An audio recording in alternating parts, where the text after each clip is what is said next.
은혜로 믿음으로 구원을 받았습니다. 자, 무엇으로 우리는 구원받았다고요? 은혜로, 그리고 믿음으로 구원을 받았습니다. 어제까지 했던 내용들입니다. 자, 그렇다면 이제 구원받은 사람을 성경에서는 우리가 새 사람이라고 하는데요, 오늘 그 말씀들 여러분들하고 함께 나눠보도록 하겠습니다. 혹시 다시 한번 말씀 한번 띄워주시겠습니까? 고린도후서 5장 17절 그리고 갈라디아서 2장 20절, 이 두 절의 말씀을 한 번 더 읽어볼게요. 아마 암송하신 분들도 계실 것 같아요. 고린도후서 5장 17절 다시 시작. 그런즉 누구든지 그리스도 안에 있으면 새로운 피조물이라. 이전 것은 지나갔으니 보라 새 것이 되었도다. 고린도 후서 5장 17절 말씀, 갈라디아서 2장 20절 내가 그리스도와 함께 시작. 내가 그리스도와 함께 십자가에 못 박혀 죽었나니 그런즉 이제는 내가 사는 것이 아니요 오직 내 안에 그리스도께서 사시는 것이라. 이제 내가 육체 가운데 사는 것은 나를 사랑하사 나를 위하여 자기 자신을 버리신 하나님의 아들을 믿는 믿음 안에서 사는 것이라. 아멘. 오늘 이 두 절의 말씀처럼 여러분 모두가 새로운 존재임을 깨닫고 예수 그리스도 안에서 믿음으로 살아내는 그런 여러분들 다 되시길 주님으로 축원합니다. 자, 오늘 여러분들하고 이제 첫 번째 나눌 얘기는 이거예요. 사람은 정말로 변할 수 있을까? 우리 이런 얘기 하시더라고요. 사람은 절대, 이런 얘기 안 하시나요? 사람은 절대 변하지 않는다, 안 변한다, 그런 얘기들 많이 하십니다. 실제적으로 우리 자신에게도 실망할 때가 있잖아요. 아이들한테 어느 날 너무나도 큰 잘못을 했어요. 하지 말아야 될 말이 튀어나올 때가 있잖아요. 막 화가 오르고 막 분노가 치솟아오르게 되면 어떤 연구한 분의 이야기에 의하면은 우리 IQ가 그 순간에 원숭이처럼 떨어진대요. 그때로 딱 떨어진대요. 그래가지고 하지 말아야 될 말을 한답니다. 해서는 안 되는 말을 한대요. 그런 적 아마 있으실 거예요. 너무나도 아이에게도 상처가 되고 또 자기도 부끄러워서 나는 다시는 이런 말 하지 않을 거야, 나는 다시는 그렇게 안 할 거라고 결심했는데 어느 순간 또 그런 분노의 순간이 오면 나도 모르게 잊어버리고 다시 똑같은 그런 행위를 할 때가 있습니다. 거짓말도 어느 누구도 뭐 내가 마음 먹고 해야 되지, 그런 사람들은 사실 대부분 없거든요. 특별한 이렇게 사기를 치려고 한다거나 그런 사람 빼놓고는 모든 사람들은 다 그래도 나는 착하게 살아야지, 거짓말 안 해야지 그러는데도 나도 모르게 어떤 위험한 상황이나 위기가 상황이 오면 그러기도 하죠. 좋은 습관을 만들려고 하지만 때때로 우리 자신도 그렇게 안 되는 걸 보고 우리는 실망할 때가 있습니다. 그래서 이런 질문을 합니다. 나는 정말 달라질 수 있을까? 자, 그렇다면 우리가 예수를 믿는다는 것은 어떤 의미가 있는 것이죠? 그냥 조금 더 예전보다 좋아지는 게 예수 믿는 것일까요? 예수 믿으면 정말 새로운 사람이 될까? 오늘 성경은 뭐라고 이야기하고 있는지 먼저 고린도후서 5장 17절 말씀 한번 같은 한 목소리로 읽어보겠습니다. 같이 한번 있습니다. 시작. 그런즉 누구든지 그리스도 안에 있으면 새로운 피조물이라. 이전 것은 지나갔으니 보라 새 것이 되었도다. 아멘. 여러분은 그리스도 안에 있는 분들이십니까? 여러분, 이렇게 바꿔볼게요. 더 쉽게 바꿔볼게요. 여러분은 구원 받으셨습니까? 우리가 구원받았다는 것은 예수님 안에 있는 거예요. 예수님 안에 있으면 사도 바울의 이 선언에 의하면 우리는 어떤 존재라는 것이죠? 방금 읽었던 고린도후서 5장 17절 말씀에 의하면 우리가 구원받았다면, 예수님 안에 있다면 우리는 어떤 존재래요? 새로운 피조물이다라고 그렇게 이야기해요. 여기서 새로운 피조물이라는 것은 예를 들어서 이 컵이 더러워져서 뭔가 문제가 있어서 이것을 갖다가 새롭게 막 여기저기 뭐 손도 대고 한다거나, 혹은 어떤 사람이 예를 들어서 집을 한 채 이렇게 샀는데 그냥 뭐 그나마 쓸만해요. 그래서 벽지를 바꾸고 그 다음에 겉에 막 페인트 칠을 하고 그랬더니 새 집처럼 되었어요. 그런 것이 아니라 집을 샀는데 그 집을 다 허물어버리고 기초부터 뼈대 모든 것들을 완전히 새롭게 지은 것의 그 의미가 바로 여기 새로운 피조물이다라고 하는 그런 의미가 있습니다. 다시 말해서 우리가 그렇다면 이런 의미가 있어요. 그리스도 안에 있다면 우리의 모든 게 다 완전히 바뀌었대요. 예전하고는 완전히 다른 존재가 되었대요. 그런데 심각한 그런 질문 하나가 생기죠. 나 예수 믿고 세례도 받고 성령 세례도 받았는데 그런데 지금 보면 지금도 가끔 예습성이 나오려고 하고, 지금도 가끔 악한 그런 습관이 나오려고 하고, 지금도 가끔 예수님을 믿는다고 하지만 하나님이 싫어하는 일을 하는데 내가 새로운 존재가 되었다는 게 그게 진짜 맞아라고 여러분들은 의구심을 가질 것입니다. 그래서 여기 중요한 한 가지가 있는데, 여기서 가장 중요한, 방금 읽었던 말씀에 중요한 부분이 있는데, 그것은 그리스도 안에 있으면이에요. 그리고 그 앞에 누구든지라는 그런 말입니다. 자, 누구든지라는 이 말에서 알 수 있듯이 어느 누구도 예외 없이, 우리 구원에 대한 이야기를 하면서 모든 사람이 다 죄를 범했지만 누구든지 주의 이름을 부르는 자는 다 무엇을 받을 것이다? 구원을 받을 것이다. 구원은 모든 사람들에게 열려 있는 것처럼 또 구원받은 모든 사람, 누구든지 예외 없이 모든 사람들은 다 하나님 뭐라고 말씀하세요? 너희들은 완전히 새로운 피조물이다 라고 그렇게 이야기해요. 예수 안에 있는 너희들은 완전히 새로운 피조물이다 라고 그렇게 이야기합니다. 여기에서 우리를 새롭게 만드는 그 원인이 뭐냐는 거예요. 내가 무엇인가 잘해서 새로워진 그런 존재가 아니라 우리는 어디에 있을 때요? 예수 그리스도 안에 있을 때 새로운 존재가 되는 거예요. 여러분 한번 은혜 받았을 때를 생각해 보세요. 여러분 성령 충만할 때를 한번 생각해 보세요. 여러분의 의지하고 상관없이 누군가가 나를 공격해 와도 오히려 그때는 감사가 되고요, 기도가 되고요, 핍박을 당해도 하나님 앞에 오히려 감사의 기도를 올려드립니다. 그리스도 안에 있으면 예전과는 다른 고백들이 나와요. 그리스도 안에 있으면 예전과는 다른 그런 삶의 모습들이 튀어져 나옵니다. 그래서 중요한 게 뭐예요? 이 출발점은, 새로워지는 출발점은 나의 결심이 있는 것이 아니라 예수 그리스도 안에 있을 때 우리는 새로워진다는 것입니다. 자, 그렇다면 그리스도 안에서 새로운 피조물이란 어떤 의미가 있을까요? 자, 앞에서 제가 그런 얘기를 해서 그리스도 안에 있으면 나도 구원받았기 때문에 새로운 피조물인데, 그런데 옛날 습성도 좀 있네, 지금도 가끔 잘못하기도 하네, 지금도 시험에 빠지기도 하네, 누군가 시험에 들기도 하네, 그러면 나는 이 말씀대로 안 되었으니까 구원받지 못했는가? 그렇지 않다는 거예요. 이 새로운 피조물이 되었다는 것은 세 가지 중요한 변화를 그 안에 내포하고 있습니다. 방향의 변화, 중심의 변화, 주인의 변화예요. 방향이 바뀌고요, 그 다음에 두 번째 중심이 바뀌고요, 삶의 주인이 바뀌었다는 의미가 이 새로운 피조물 속에 들어있습니다. 사도 바울은 우리가 잘 아는 것처럼 예전에 혹시 바울 이전의 이름이 무엇이었었죠? 바울 이전에 사울이었었죠. 그가 했던 일은 무엇이었었죠?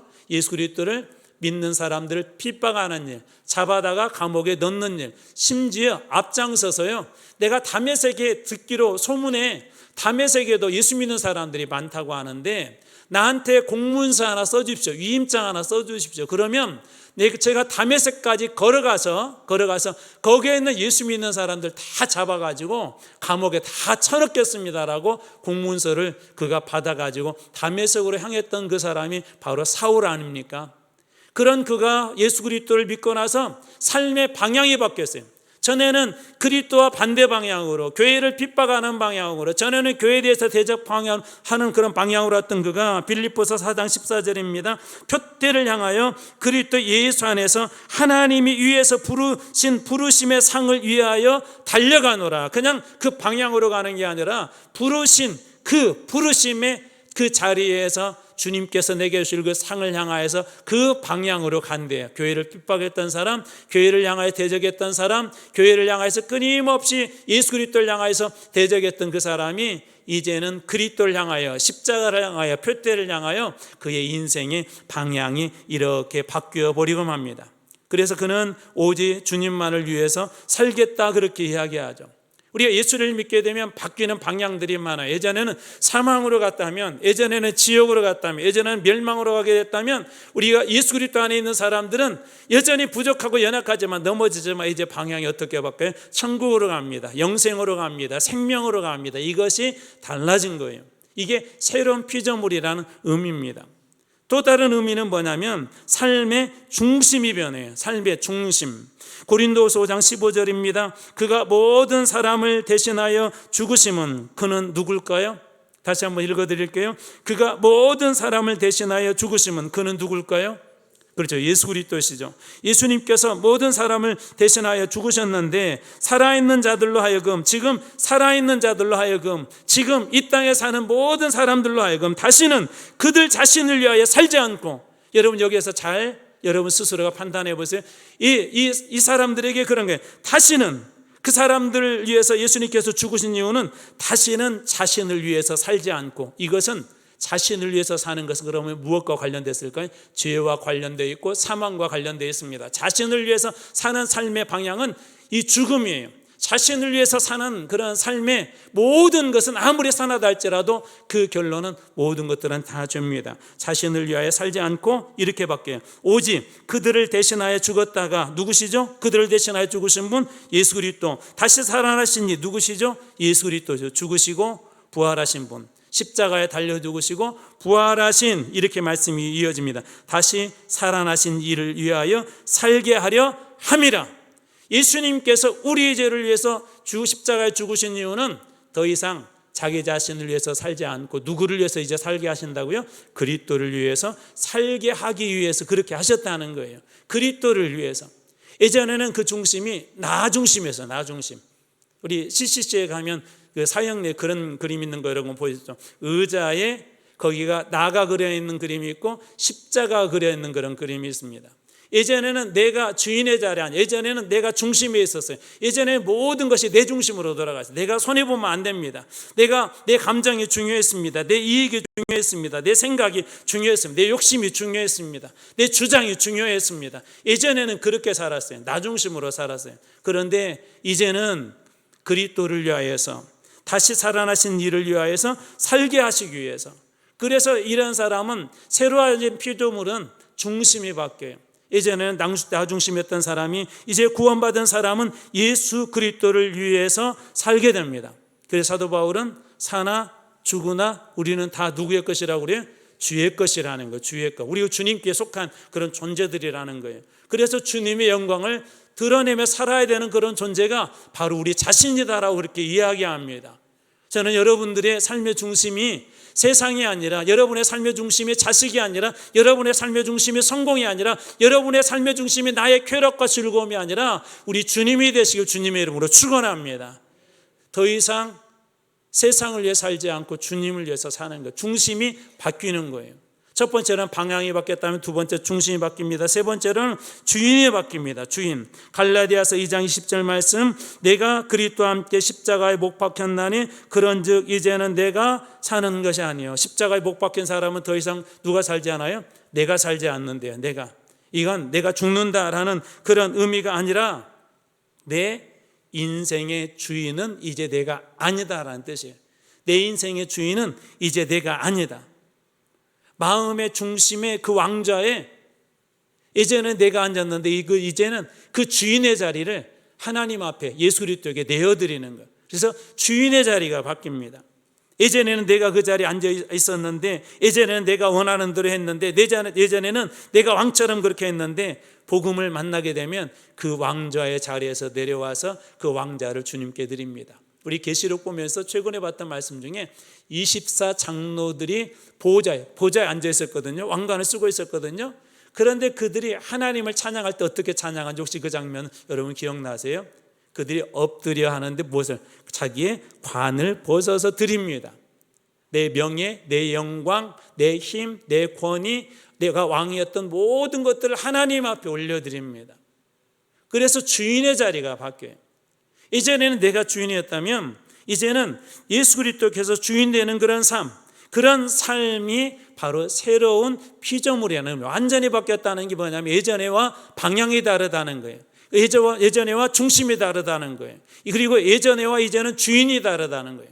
지금 예전에는 성공의 주인일 수도 있고, 자식의 주인일 수도 있고, 물질의 주인일 수도 있고, 혹은 나 자신의 주인일 수도 있는데, 이제는 주님이 우리의 주인이시라는 거예요. 그래서 우리가 잘 아는 베드로의 고백도 뭐라고 처음에 고백하죠? 누구는 그리스도시요. 아까 화장 앞에 붙은 게 주는 그리스도시요. 주는 그리스도시요. 저는 여러분의 인생이 더 이상 여러분이 아니라 우리 주님이 되시길 주님으로 축원합니다. 그 인생의 주인, 주님으로 주인을 삼은 그 사람이 진정한 새로운 그런 피조물인 것입니다.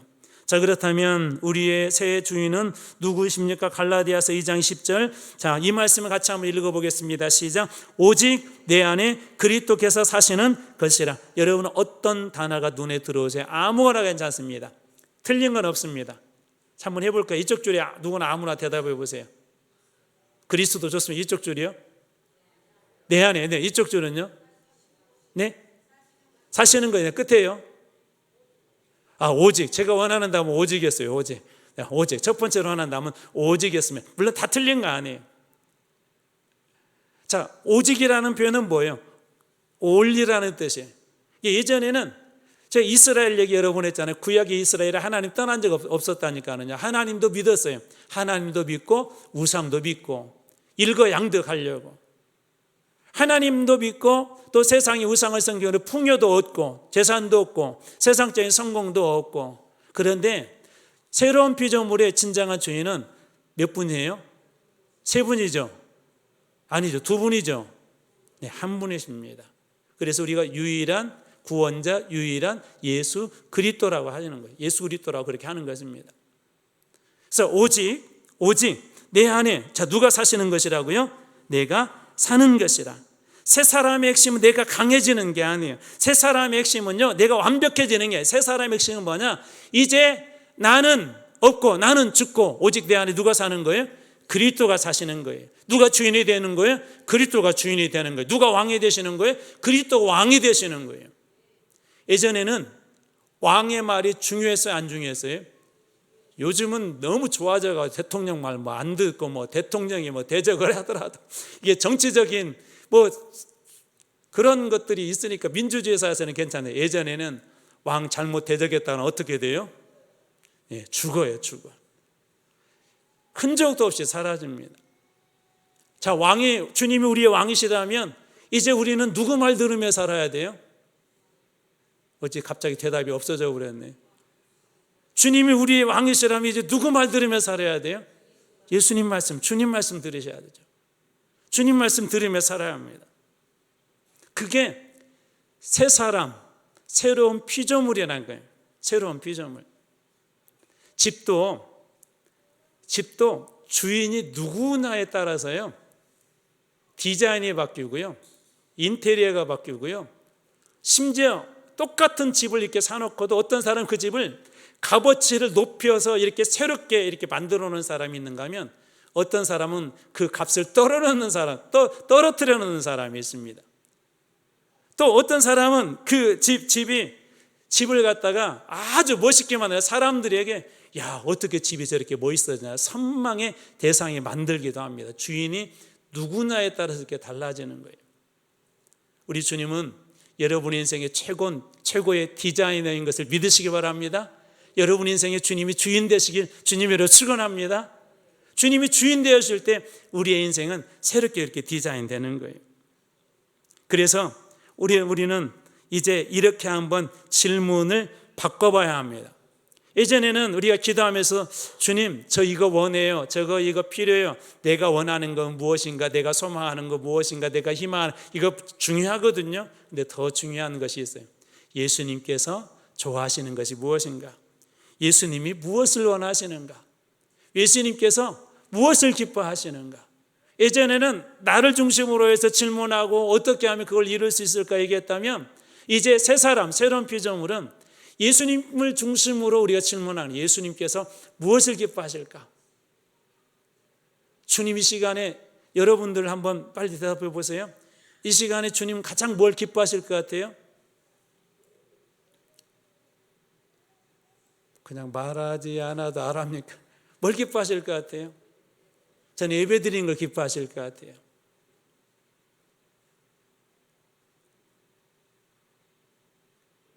여기 계신 분들 중에는요, 사실 오늘 이 저녁에 나오기 힘든 분도 계세요.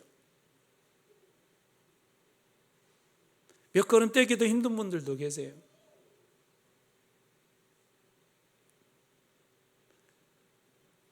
그런데도 주님 앞에 나온 중요한 이유는 우리의 인생의 문제와 우리를 새롭게 하고 온전하게 하실 수 있는 분은 우리 주님 한 분밖에 없기 때문에 그렇습니다.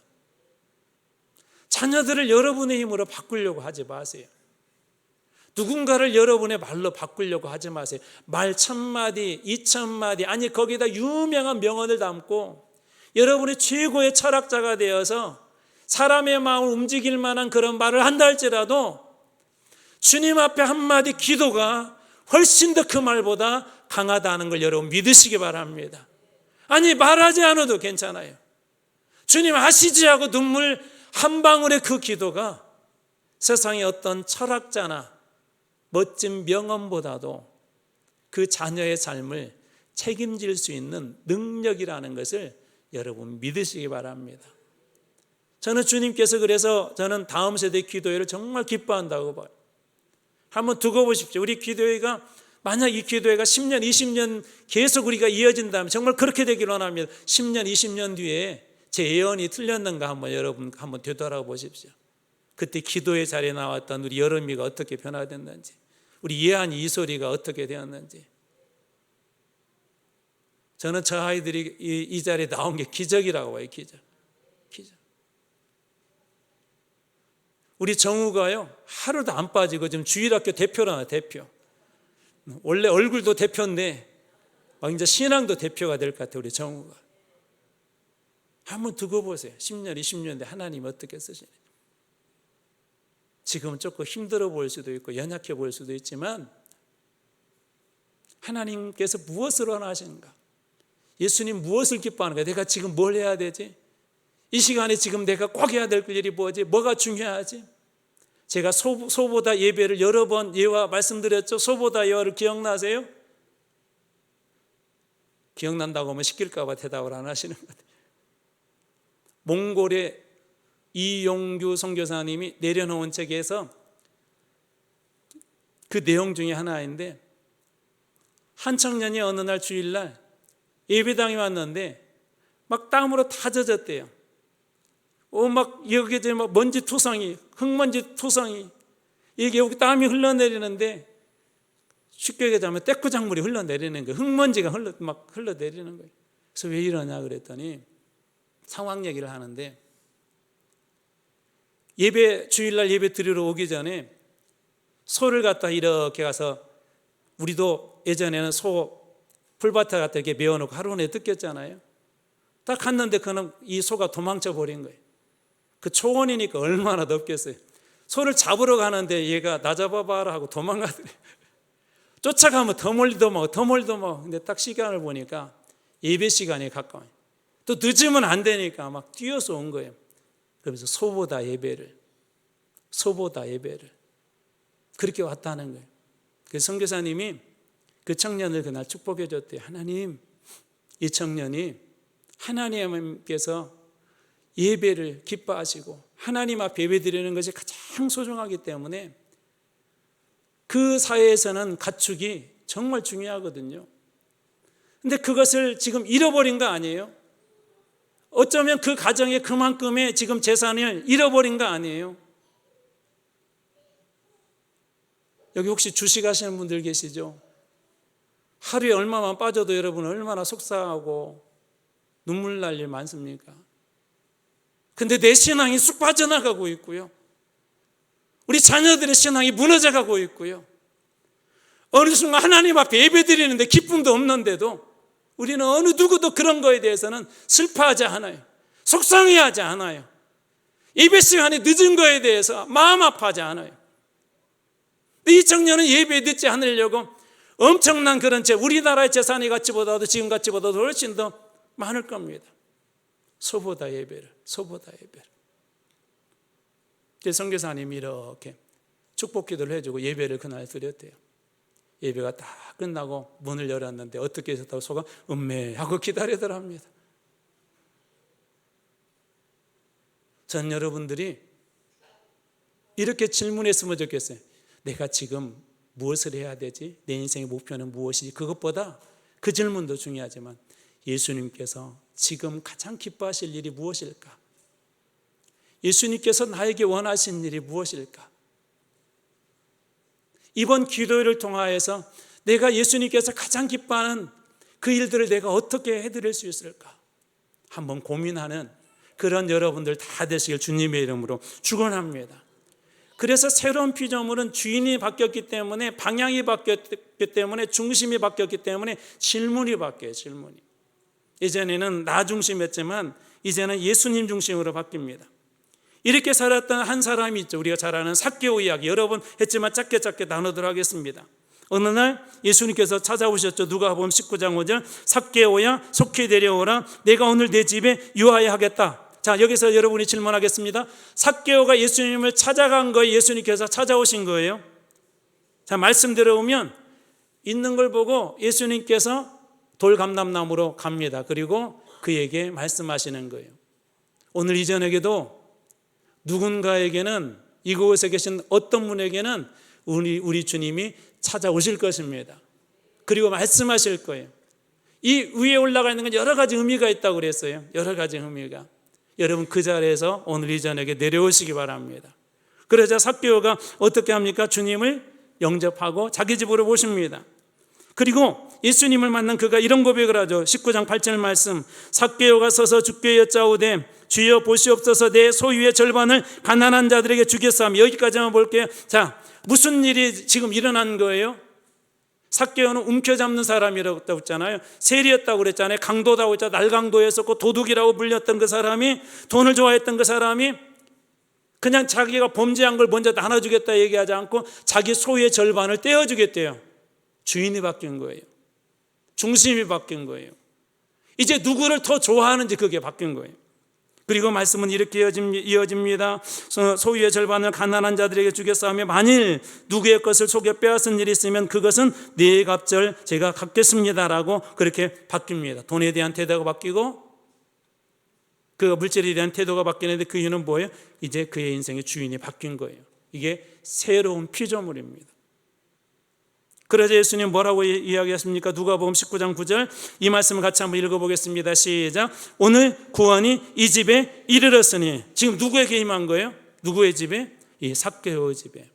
삭개오의 집에 이 일들이 일어난 겁니다. 삭개오가 돈을 나누어서 구원받은 것이 아니라 예수님을 만났기 때문에, 우리 앞에 설명했어요. 행위에서 난 것이 아니라 하나님의, 벌써 다 까먹었어요. 너희가 그 은혜에 의하여 믿음으로 말미암아 구원을 받았으니 이는 너희에게서 난 것이 아니요 하나님의 선물이라. 행위에서 난 것이 아니니 이는 누구든지 자랑하지 못하게 하려 함이라. 행위에서 구원을 받은 게 아니라, 나눠져서 먼저 구원을 받은 것이 아니라 예수님을 만났기 때문에 그의 삶이 달라지고 구원을 받은 것입니다. 이 세 사람의 생명은 어디서 온 것입니까? 골로새서 3장 3절입니다. 같이 한번 읽어보겠습니다. 시작. 이는 너희가 죽었고 너희 생명이 그리스도와 함께 하나님 안에 감춰졌습니다. 이 말씀도 설명할 것들이 많은데요, 감춰졌습니다 하나만 설명하겠습니다. 이게 무슨 얘기냐면, 세 사람의 생명은 내게서 나온 것이 아니라 그리스도에게서 나오는데, 우리가 하나님의 복이 된다고 그러잖아요. 근데 세상 사람들이 우리를 볼 때 아무리 봐도 그 사람은 복 받은 사람이 아니에요. 아니면 왜냐하면 가끔 아프기도 하고 병원에 자주 입원하기도 하고 나보다 돈도 없고 자식들 보니까 성공하지 못한 것 같고 세상적으로 볼 때는 그렇게 감추어져 있다는 거예요. 근데 주님 안에서는 그것이 진정한 복입니다. 이것은 언젠가 한번 여러분들하고 설명할 기회가 있을 것입니다. 자, 갈라디아 2장 20절 우리 마지막 부분 한번 읽어보겠습니다. 같이 한번 읽습니다. 시작. 이제 내가 육체 가운데 사는 것은 나를 사랑하사 나를 위하여 자기 자신을 버리신 하나님의 아들을 믿는 믿음 안에서 사는 것이니라. 어디에 산다고요? 하나님의 아들을 믿는 무엇 안에서? 믿음 안에서. 그러니까 새 사람이 된 사람은 이제 무엇 안에 사는 거예요? 믿음 안에 사는 거예요. 저는 여러분들이 이 저녁에 이 믿음을 소유하시길 주님의 이름으로 축원합니다. 이제 내일 여러분들하고 그러면 이 믿음의 사람들이 가져야 될 위대한 두 가지 무기, 또 우리의 신앙에 성장하는데 가장 중요한 무엇인가를 여러분들하고 내일 이 시간 나누도록 하겠습니다. 자, 그렇다면 이제 말씀을 나가며 이런 질문을 여러분들에게 한번 던져보겠습니다. 자, 그렇다면 새 사람은 다시 실패하지 않는가? 아니에요. 예수를 믿으면 여러분 완벽해집니까? 아니라고 그랬어요. 또 새 사람도 넘어질 수 있을까요? 없을까요? 있습니다. 그런데 달라진 게 있어요. 전에는 죄에 한번 넘어지면 계속 그 속에서 헤맸다면, 전에는 죄를 숨겼다면 이제는 그 죄를 주님 앞에 고백할 줄 압니다. 회개할 줄 압니다. 전에는 자기의 힘으로 해결하려고 했다면 이제는 어떻게 해요? 주님 앞에 무릎 꿇을 줄 압니다. 마치 오뚜기처럼 넘어져도 다시 일어서서 주님께로, 잠깐 벗어났어도 다시 주님께로. 이게 새 사람의 특징이에요. 새 사람은 계속 자라갈 것입니다.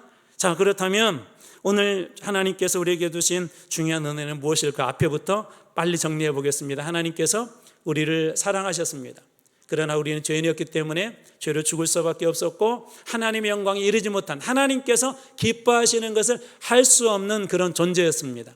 그래서 예수님께서 우리 죄를 위해서 십자가에서 그 죄의 값을 다 갚아주셨고, 우리는 그 주님을 믿음으로, 그 은혜로, 그리고 믿음으로 우리는 구원받은 존재가 됩니다. 이런 구원받은 존재를 성경은 새 사람이라고 그래요. 예수 안에 있는 새 사람. 자, 이 새 사람들도 넘어질 수 있지만 방향이 바뀌고 중심이 바뀌고 삶의 주인이 바뀌었다고 그랬죠. 그러니까 넘어질 수는 있는데 다시 그 자리로 돌아오는 거예요. 여러분, 우리가 실수할 수도 있고요, 넘어질 수도 있지만 이 저녁에 다시 주님 안에서 굳건하게 사는 여러분들 다 되시길 주님의 이름으로 축원합니다. 우리 한번 마지막 따라서 하겠습니다. 자, 마지막 부분. 자, 나는 그리스도 안에서 새 사람이 되었습니다. 또 따라서 합니다. 이제는 내가 주인이 아니라 예수님을 주인으로 모시고 살겠습니다. 자, 마지막 같이 한번 읽습니다. 자, 다시 한번 쭉 한번 읽습니다. 시작. 나는 그리스도 안에서 새 사람이 되었습니다. 누구 안에서요? 그리스도 안에서. 이제 적용합니다. 자, 첫 번째로 과거의 실패로 여러분 자신을 규정하지 말라는 거예요. 그리스도 안에 있으면 누구든지 다 새로운 뭐다? 피조물이라. 여러분 한 분 한 분은 다 이미 새로운 존재인 줄 믿으시기 바랍니다. 두 번째, 매일의 삶의 왕자, 나의 그 자리의 주인이 누군지를 점검해 보세요. 지금 무엇인가 결정을 할 때 지금 내가 주인이 돼서 결정하는 거 아니면 주님께 물어보고 결정하는가. 그 다음에 세 번째, 넘어져도 새 사람이 되어서 넘어질 수 있다는 거예요. 그런데 나는 다시 주님께 돌아가고 있는가. 이 세 가지 점검해 봄으로 여러분이 새 사람 되어 믿음 안에서 잘 자라고 성장하여 하나님께서 기뻐하시는 일들을 하고 주님 나라의 영광이 되는 여러분들 다 되시길 주님의 이름으로 축원합니다. 기도하겠습니다.